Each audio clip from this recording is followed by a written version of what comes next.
जय श्री कृष्णा साथियों। अभी तक हमने जाना कि किस तरह से कुरुक्षेत्र में अपने विपक्ष में अपने बंधु बांधवों को देखकर धर्म संकट में फंसे हुए अर्जुन ने अपने ही मित्र भगवान श्री कृष्ण को अपना गुरु बना लिया और मार्गदर्शन के लिए भगवान की शरण में आ गया। साथियों, ऐसे ही कभी कभी हम भी अपनी ज़िंदगी में धर्म संकट में फंस जाते हैं। तब हमको भी इसी तरह से भगवान को अपना गुरु मानकर गीता के उपदेशों का पालन करना चाहिए, क्योंकि अर्जुन के माध्यम से भगवान श्री कृष्ण गीता में हम सबको ही उपदेश कर रहे हैं। तो अब समझने की कोशिश करते हैं कि श्री कृष्ण ने किस तरह से अर्जुन का मार्गदर्शन किया है। श्रीमद् भगवद गीता द्वितीय अध्याय 11वां श्लोक। श्री भगवान उवाच अशोच्यान अन्वशोचस्त्वं प्रज्ञावादांश्च भाषसे गतासूनश्च नानुशोचन्ति पंडितः। अर्थात श्री भगवान ने कहा, तुम पांडित्यपूर्ण वचन कहते हुए उनके लिए शोक कर रहे हो जो शोक करने योग्य नहीं हैं। जो विद्वान होते हैं वे ना तो जीवित के लिए ना ही मृत के लिए शोक करते हैं। इसका तात्पर्य यह है कि भगवान ने तत्काल गुरु का पद संभाला और अपने मित्र को अप्रत्यक्षतः मूर्ख कहकर डांटा। उन्होंने कहा, तुम विद्वान की तरह बातें करते हो, किंतु तुम यह नहीं जानते हो कि जो विद्वान होता है, अर्थात जो यह जानता है कि शरीर तथा आत्मा क्या है, वह किसी भी अवस्था में शरीर के लिए, चाहे वह जीवित हो या मृत, शोक नहीं करता। अगले अध्यायों में यह स्पष्ट हो जाएगा कि ज्ञान का अर्थ पदार्थ तथा आत्मा एवं दोनों के नियामक को जानता है। अर्जुन का तर्क था कि राजनीति या समाज नीति की अपेक्षा धर्म को अधिक महत्व मिलना चाहिए, किंतु उसे यह ज्ञात न था कि पदार्थ, आत्मा तथा परमेश्वर का ज्ञान धार्मिक सूत्रों से भी अधिक महत्वपूर्ण है। और चूँकि उसमें ज्ञान का अभाव था, अतः उसे विद्वान नहीं बनना चाहिए था, और वह अत्यधिक विद्वान नहीं था, इसीलिए वह शोक के सर्वथा अयोग्य वस्तु के लिए शोक कर रहा था। यह शरीर जन्मता है और आज या कल इसका विनाश निश्चित है, अतः शरीर उतना महत्वपूर्ण नहीं है जितना कि आत्मा है। जो इस तथ्य को जानता है वही असली विद्वान है और उसके लिए शोक का कोई कारण नहीं हो सकता।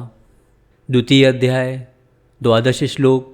न त्वेवाहं जातुनासं न त्वं नेमे जनाधिपः न चैव न भविष्यामः सर्वे वयं तः परम। अर्थात ऐसा कभी नहीं हुआ कि मैं ना रहा हूँ या तुम ना रहे हो, अथवा ये समस्त राजा ना रहे हों, और ना ऐसा है कि भविष्य में हम लोग नहीं रहेंगे। इसका तात्पर्य यह है कि वेदों में, कठोपनिषद में और श्वेताश्वतर उपनिषद में कहा गया है कि श्री भगवान असंख्य जीवों में कर्म तथा कर्मफल के अनुसार उनकी अपनी अपनी परिस्थितियों में पालक हैं।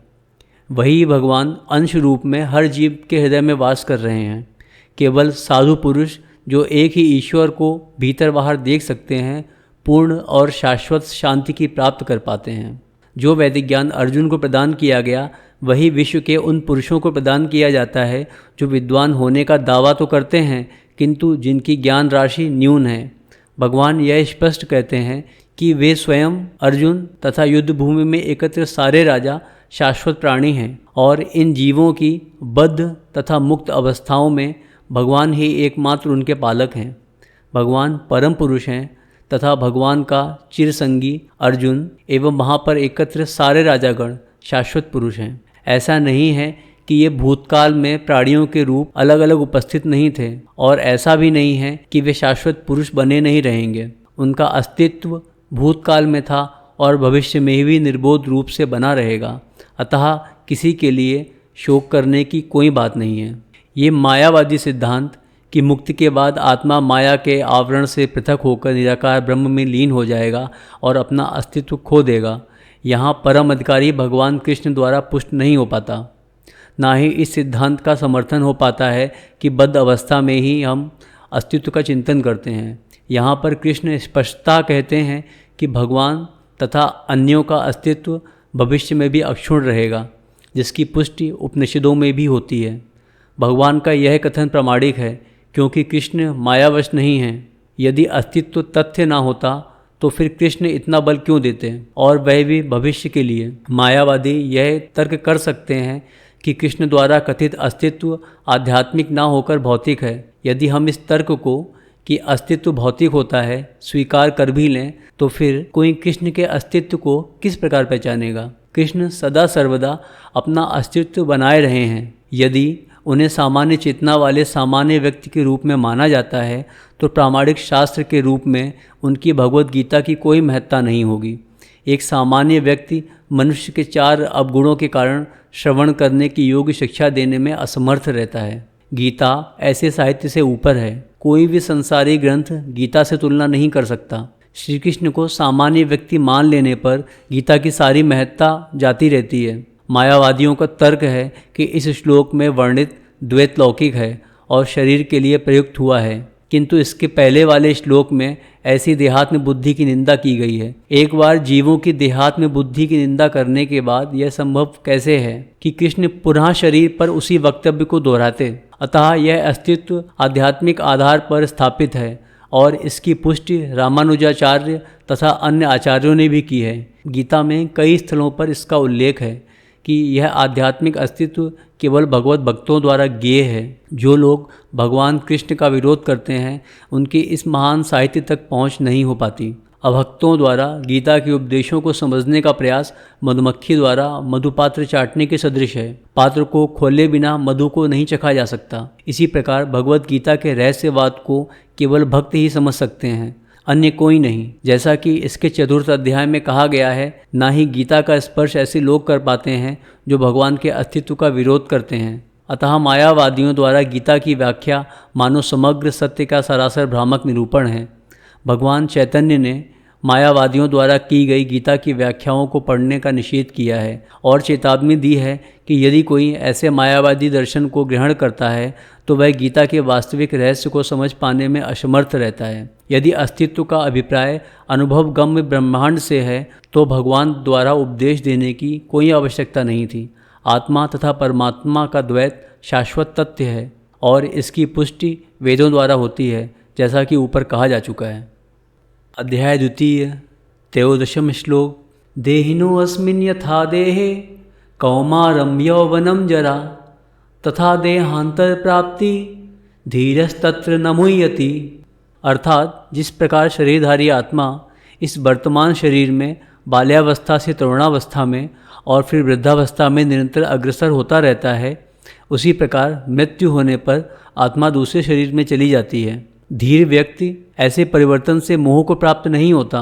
यहाँ तात्पर्य यह है कि प्रत्येक जीव एक व्यष्टि आत्मा है। वह प्रतिक्षण अपना शरीर बदलता रहता है, कभी बालक के रूप में, कभी युवा तथा कभी वृद्ध पुरुष के रूप में, तो भी आत्मा वही रहती है, उसमें कोई परिवर्तन नहीं होता। यह व्यष्टि आत्मा मृत्यु होने पर अंततोगत्वा एक शरीर बदलकर दूसरे शरीर में देहांतरण कर जाती है।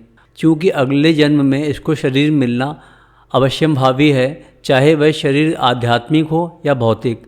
अतः अर्जुन के लिए ना तो भीष्म ना ही द्रोण के लिए शोक करने का कोई कारण था, अपितु उसे प्रसन्न होना चाहिए था कि वे पुराने शरीरों को बदलकर नए शरीर ग्रहण करेंगे और इस तरह वे नई शक्ति प्राप्त करेंगे। ऐसी शरीर परिवर्तन से जीवन में किए कर्म के अनुसार नाना प्रकार के सुखापभोग या कष्टों का लेखा हो जाता है।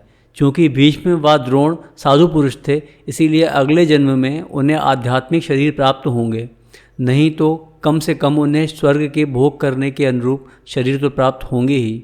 अतः दोनों ही दशाओं में शोक करने का कोई कारण नहीं था।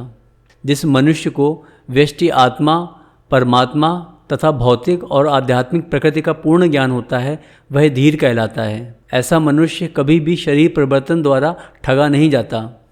आत्मा के एकात्मवाद का मायावादी सिद्धांत मान्य नहीं हो सकता, क्योंकि आत्मा के इस विखंडन से परमेश्वर विखंडनीय या परिवर्तनशील हो जाएगा, जो परमात्मा के अपरिवर्तनीय होने के सिद्धांत के विरुद्ध होगा।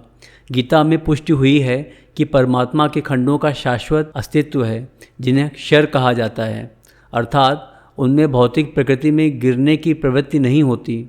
ये भिन्न अंश खंड नित्य भिन्न रहते हैं। यहाँ तक कि मुक्ति के बाद भी व्यष्टि आत्मा भिन्न अंश बना रहता है, किंतु एक बार मुक्त होने पर वह श्री भगवान के साथ सच्चिदानंद रूप में रहता है। परमात्मा पर प्रतिबिंबवाद का सिद्धांत व्यवहित किया जा सकता है, जो प्रत्येक शरीर में विद्यमान रहता है। वह व्यष्टि जीव से भिन्न होता है। जब आकाश का प्रतिबिंब जल में पड़ता है तो प्रतिबिंब में सूर्य, चंद्र तथा तारे सब कुछ रहते हैं। तारों की तुलना जीवों से तथा सूर्य या चंद्र की तुलना परमेश्वर से की जा सकती है। व्यष्टि अंश आत्मा को अर्जुन के रूप में और परमात्मा को श्री भगवान के रूप में प्रदर्शित किया जाता है। जैसा कि चतुर्थ अध्याय के प्रारंभ में स्पष्ट है, वे एक ही स्तर पर नहीं होते। यदि अर्जुन कृष्ण के समान स्तर पर हो और कृष्ण अर्जुन से श्रेष्ठतर ना हो तो उनमें उपदेशक या उपदिष्ट का संबंध अर्थहीन होगा। यदि ये दोनों माया द्वारा मोहित होते हैं तो एक को उपदेशक तथा दूसरे को उपदिष्ट होने की कोई आवश्यकता नहीं है। ऐसा उपदेश व्यर्थ होगा, क्योंकि माया के चंगुल में रहकर कोई भी प्रामाणिक उपदेशक नहीं बन सकता। ऐसी परिस्थितियों में यह मान लिया जाता है कि भगवान कृष्ण परमेश्वर हैं, जो पद में माया द्वारा विस्मृत अर्जुन रूपी जीव से श्रेष्ठ हैं। द्वितीय अध्याय चतुर्दशम श्लोक। मात्रा स्पर्शास्तु कौन्तेय शीतोष्ण सुख दुःखदा आगमापायिनो अनित्यास्त्यान तितिक्षास्व भारत। अर्थात हे कुंती पुत्र, सुख तथा दुख का क्षणिक उदय तथा कालक्रम में उनका अंतर्ध्यान हो जाना सर्दी तथा गर्मी की ऋतुओं के आने जाने के समान है। हे भरतवंशी, वे इंद्रिय बोध से उत्पन्न होते हैं और मनुष्य को चाहिए कि अविचल भाव से उनको सहन करना सीखे। यहाँ तात्पर्य यह है कि कर्तव्य निर्वाह करते हुए मनुष्य को सुख तथा दुख के क्षणिक आने जाने को सहन करने का अभ्यास करना चाहिए। वैदिक आदेशानुसार मनुष्य को माघ यानी कि जनवरी फरवरी के मास में भी प्रातःकाल स्नान करना चाहिए। उस समय अत्यधिक ठंड पड़ती है, किंतु जो धार्मिक नियमों का पालन करने वाला है वह स्नान करने में तनिक भी झिझकता नहीं। इसी प्रकार एक गृहिणी भीषण से भीषण गर्मी में अर्थात मई जून के महीनों में भोजन पकाने से हिचकती नहीं। जलवायु संबंधी असुविधाएं होते हुए भी मनुष्य को अपने कर्तव्य का पालन करना होता है। इसी प्रकार युद्ध करना क्षत्रिय का धर्म है, अतः उसे अपने किसी मित्र या परिजन से भी युद्ध करना पड़े तो उसे अपने धर्म से विचलित नहीं होना चाहिए। मनुष्य को ज्ञान प्राप्त करने के लिए धर्म के विधि विधान पालन करने होते हैं, क्योंकि ज्ञान तथा भक्ति से ही मनुष्य अपने आप को माया के बंधन से छुड़ा सकता है। अर्जुन को जिन दो नामों से संबोधित किया गया है वे भी महत्वपूर्ण हैं। कौन्तेय कहकर संबोधित करने से यह प्रकट होता है कि वह अपनी माता की ओर से संबंधित हैं, अर्थात अपने मातृकुल से संबंधित हैं, और भारत कहने से उसके पिता की ओर अर्थात पितृकुल से संबंध प्रकट होता है। दोनों ओर से उसको महान विरासत प्राप्त है। महान विरासत प्राप्त होने के फलस्वरूप कर्तव्य निर्वाह का उत्तरदायित्व आ पड़ता है, अतः अर्जुन युद्ध से विमुख नहीं हो सकता। द्वितीय अध्याय पंचदशम श्लोक। यम ही नाव्यथयन्ते ते पुरुषं पुरुषर्षभः समदुःखः सुखम धीरम सो अमृतत्वाय कल्पते। अर्थात हे पुरुष श्रेष्ठ अर्जुन, जो पुरुष सुख तथा दुख में विचलित नहीं होता और इन दोनों में संभाव रहता है वह निश्चित रूप से मुक्ति के योग्य है। इसका तात्पर्य यह है कि जो व्यक्ति आत्म साक्षात्कार की उच्च अवस्था प्राप्त करने के लिए दृढ़ प्रतिज्ञ है और सुख तथा दुख के प्रहारों को संभाव से सह सकता है वह निश्चय ही मुक्ति के योग्य है। वर्णाश्रम धर्म में चौथी अवस्था अर्थात संन्यास आश्रम कष्ट साध्य अवस्था है, किंतु जो अपने जीवन को सचमुच पूर्ण बनाना चाहता है वह समस्त कठिनाइयों के होते हुए भी संन्यास आश्रम अवश्य ग्रहण करता है। ये कठिनाइयाँ पारिवारिक संबंध विच्छेद करने तथा पत्नी और संतान से संबंध तोड़ने के कारण उत्पन्न होती हैं, किंतु यदि कोई इन कठिनाइयों को सह लेता है तो उसके आत्म साक्षात्कार का पथ निष्कंटक हो जाता है। अतः अर्जुन को क्षत्रिय धर्म निर्वाह में दृढ़ रहने के लिए कहा जा रहा है। भले ही स्वजनों या अन्य प्रिय व्यक्तियों के साथ युद्ध करना कितना ही दुष्कर क्यों न हो। भगवान चैतन्य ने 24 वर्ष की अवस्था में ही संन्यास ग्रहण कर लिया था। यद्यपि उन पर आश्रित उनकी तरुण पत्नी तथा वृद्धा माँ की देखभाल करने वाला अन्य कोई न था, तो भी उच्चादर्श के लिए उन्होंने संन्यास ग्रहण किया और अपने कर्तव्य पालन में स्थिर बने रहे। भवबंधन से मुक्ति पाने का यही एकमात्र उपाय है। शेष चर्चा आगे। राधे राधे।